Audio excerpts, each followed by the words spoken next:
मुखिया की पत्नी ने अपने पति को बेटे के बारे में सब कुछ विस्तार से बताया। उसने ये भी बताया कि बेटा अपने साथ एक लड़की को लाया है और उससे शादी करना चाहता है। ये सुनकर मुखिया आग बबूला हो गए। जैसे ही मुखिया घर के अंदर आए, उनका बेटा उन्हें देखकर खुश हो गया और कहने लगा, अरे पिताजी, आप वापस आ गए। पिताजी, आपको देखकर मुझे बहुत खुशी हो रही है। मैं कई दिनों से घर पर आपका इंतजार कर रहा था। आपके आने से मैं बहुत खुश हूँ। आप सब ठीक तो है ना? वैसे मुझे समझ नहीं आ रहा कि इतने दिनों तक आप कहाँ थे। खैर पिताजी, मुझे आपसे एक जरूरी बात करनी है। बेटे की बातें सुनकर मुखिया ने कड़े स्वर में कहा, मैं ठीक हूँ। तू कैसा है? देख, तूने जो कुछ भी किया है, तेरी माँ ने मुझे सब बता दिया है। तूने जो सोचा है वैसा यहाँ कुछ नहीं होगा। उस लड़की से तेरी शादी बिल्कुल नहीं हो सकती। जिस लड़की का न कोई अता पता है, न जिसे मैं जानता हूँ, उसे तू घर ले आया और कहता है शादी करूंगा। मैंने क्या सोचा था और तू क्या कर रहा है? मेरी इज्जत और साख का क्या होगा? इस गांव के लोग मेरा कितना सम्मान करते हैं। अगर तू ही ऐसा काम करेगा तो हमें कोई अहमियत नहीं देगा। तू चाहे कितनी भी कोशिश कर ले, मैं तेरी माँ की तरह तेरी बातों में नहीं आने वाला। उस लड़की से तेरी शादी किसी भी कीमत पर नहीं होगी। ये बात याद रख। कल के कल उसे वापस छोड़कर आ जा। पिता की बातें सुनकर बेटे ने भी कड़े शब्दों में उत्तर दिया, देखिए पिताजी, मैं आप पर बहुत भरोसा करता हूँ। इसी विश्वास के साथ यहाँ आया हूँ कि आप मेरी बात नहीं टालेंगे। आज तक मैंने आपकी मर्जी के बिना कोई काम नहीं किया, लेकिन मैं उस लड़की की जिंदगी बर्बाद नहीं कर सकता। मैं उसे बहुत पसंद करता हूँ। मैं गांव की मर्यादा और आपके उसूलों के खिलाफ नहीं जाना चाहता था, इसीलिए आपको बताने आया हूँ। पर उस लड़की से शादी ना करना ये मुमकिन नहीं है। मैं उससे शादी जरूर करूंगा, चाहे आपको पसंद हो या ना हो। बेटे के तेवर देखकर मुखिया का गुस्सा 7वें आसमान पर पहुंच गया। ये तो क्या बोल रहा है? तुझे समझ आ रहा है कि तू किससे बात कर रहा है? तुझे विदेश भेजकर पढ़ाना मेरी सबसे बड़ी गलती की। मैंने तुझ पर जो भी खर्च किया वो सब बेकार गया। घर की इज्जत उछालकर तू क्या हासिल करेगा ये मैं भी देखता हूँ। अब मेरी आंखों के सामने से दफा हो जा। दोनों को आपस में झगड़ते देख मुखिया की पत्नी बेच बचाव करने आई। अरे, आप ये क्या कर रहे हैं? छोटे बच्चे की तरह उससे झगड़ रहे हैं। बेटा तू अंदर जा, मैं इन्हें समझा दूंगी। हम कल सुबह बात करेंगे। अभी आते ही ये झगड़ा कैसा? बस कीजिए आप दोनों। बेटा तू अपने कमरे में जा। पत्नी ने बेटे को कमरे में भेज दिया और फिर मुखिया से विनती करने लगी, अरे, आप इतने जिद्दी क्यों हो रहे हैं? वो हमारा बच्चा है जी, हमारी इकलौती संतान। आज तक उसने जो मांगा हमने कभी मना नहीं किया। उसने उस लड़की से शादी करने की बात कही है, अभी शादी करके उसे ले तो नहीं आया ना? वो हमें मानता है, हमारा सम्मान करता है, इसीलिए तो वो उसे यहाँ लाया और हमसे पूछकर शादी करना चाहता है। कृपया आप थोड़ा सोचिए, गुस्सा छोड़िए और ठंडे दिमाग से विचार कीजिए। उसे कुछ मत कहिए। पत्नी की बात सुनकर मुखिया और भी चिढ़ गए। तू ही उसे सर चढ़ा रही है, इसीलिए आज उसकी इतनी हिम्मत बढ़ गई है। कल को वो तुझे जान से मार दे तो क्या भरोसा? आज वो इतनी बड़ी बड़ी बातें कर रहा है तो मुझे यकीन नहीं कि कल वो हमारा ख्याल रखेगा। उसे विदेश भेजना ही मेरी भूल थी। किसी अनजान लड़की को मैं इस घर की बहू कैसे बना लूं? गांव का मुखिया होने के नाते मेरा यहाँ एक मान सम्मान और पद है। उसके इस एक कदम से मेरी सारी साख मिट्टी में मिल जाएगी। कल से मैं गांव में सिर उठाकर नहीं चल पाऊंगा। मेहरबानी करके इस मामले में मुझे और मजबूर मत करो। इतना कहकर मुखिया गुस्से में अंदर चले गए। वो लड़की ये सब सुन रही थी और मन ही मन बहुत दुखी हो रही थी। अभी ठीक से सुबह हुई थी। गांव का मुखिया अपनी पत्नी को बताकर उस तांत्रिक से मिलने के लिए निकल पड़ा।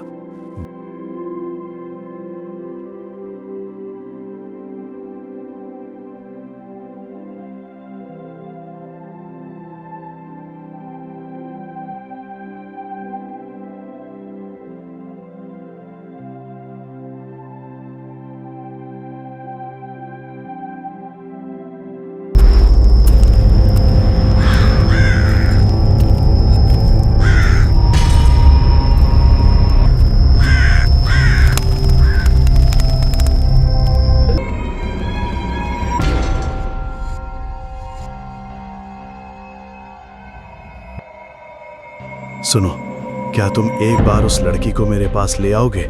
मुझे उससे कुछ जरूरी बात करनी है। बस एक बार उसे यहाँ ले आओ। जाओ।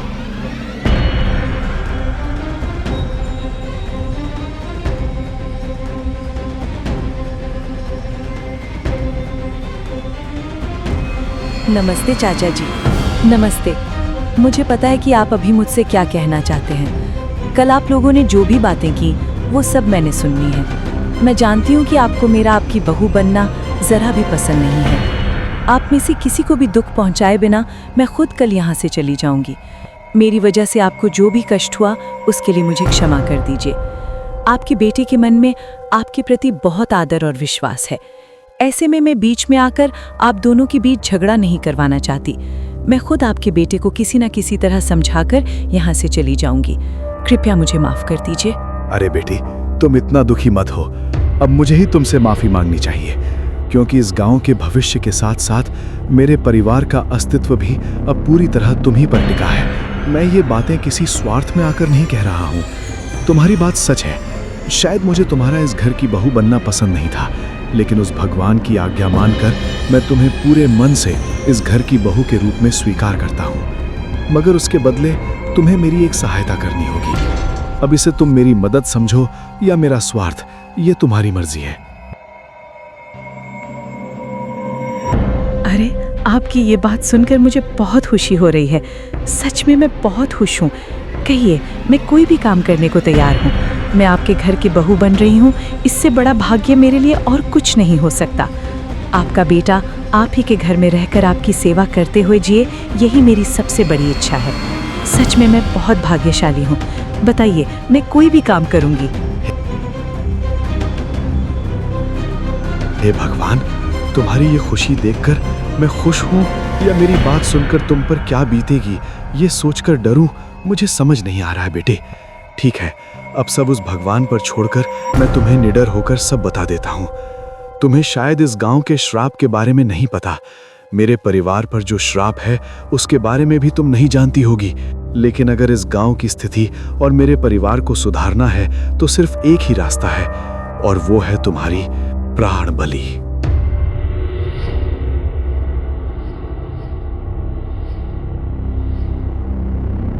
अरे, आप ये क्या कह रहे हैं? अगर आपको वो पसंद नहीं है तो उसे यहाँ से भेज दीजिए, लेकिन इस तरह उसकी जान लेने की बात क्यों कर रहे हैं? आप ये सब जानबूझकर कर रहे हैं ना? उस मासूम और बेगुनाह लड़की को मारने का आपको क्या हक है? बेटी, तुम यहाँ से चली जाओ। अगर तुम चाहो तो मैं अपने बेटे को ही घर से बाहर भेज दूंगी, पर तुम यहाँ रुककर अपनी जान मत गंवाना। प्लीज यहाँ से चली जाओ।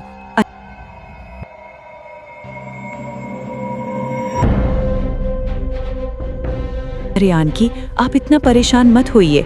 मेरा इस दुनिया में कोई नहीं है।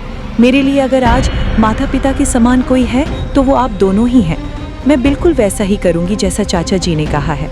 मैं अपने प्राण देने के लिए पूरी तरह तैयार हूँ। इस गांव के लिए और आपके परिवार के लिए मैं कुछ भी करूंगी। मैं निश्चित रूप से आपकी मदद करूंगी। अब बताइए, मैं पूरी तरह तैयार हूँ।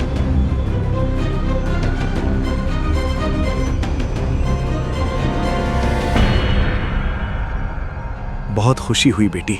मेरे मांगते ही इस गांव के लिए अपनी जान देने को तुम इतनी आसानी से तैयार हो गई। अब तक मैं बहुत दुखी था कि मैंने तुम जैसी लड़की को ठुकराया, लेकिन अब मुझे तुम पर गर्व है। मगर बेटी, तुम्हारी जान को कोई खतरा नहीं होगा। उस परम शिव पर भरोसा रखकर उस तांत्रिक ने ही मुझे ये सब बताया है। उसने शिव जी की कसम खाकर कहा है कि वो तुम्हें फिर से जीवित कर देगा। उस तांत्रिक के शब्द मेरे लिए शिव की वाणी के समान है। मुझे पूरा विश्वास है कि तुम फिर से जीवित हो जाओगी और हमारे घर की बहू बनोगी। लेकिन ध्यान रहे, ये सारी बात मेरे बेटे को पता ना चले, क्योंकि उसे इन सब बातों पर बिल्कुल विश्वास नहीं है। वो इसे अंधविश्वास कहकर टाल देगा। इस गांव की जिम्मेदारी अब तुम्हारे हाथों में है बेटी। आने वाली पूर्णिमा के लिए तुम तैयार रहना। पीली साड़ी पहनकर तुम्हें पूरे गांव में पैदल चलना होगा, और ठीक रात के 1 बजे उस मंदिर के सामने हम तुम्हारी बलि देंगे। तांत्रिक ने कहा है कि वो उसी समय वहां आकर तुम्हारे मृत शरीर में फिर से प्राण फूंक देगा। मुझे उस पर पूरा विश्वास है। जाओ, तुम सब तैयारी कर लो।